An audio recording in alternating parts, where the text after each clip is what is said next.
சிவசிவா. சைவ சித்தாந்த சாத்திரங்கள் 14 நூல் உமாபதி சிவாச்சாரியார் அருளிச் செய்த திருவருட்பயன் என்ற நூலிலிருந்து குறள் எண் 41. குரு வடிவாய் வருவது திருவருள். அறியாமை உள் நின்று அளித்ததே காணும் குறியாகி நீங்காதகோ.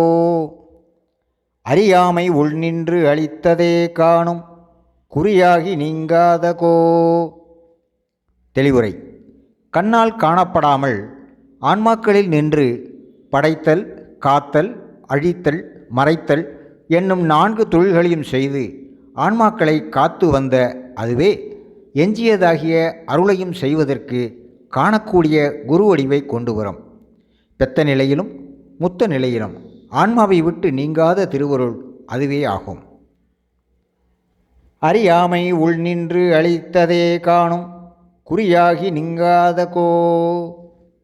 சிவசிவா.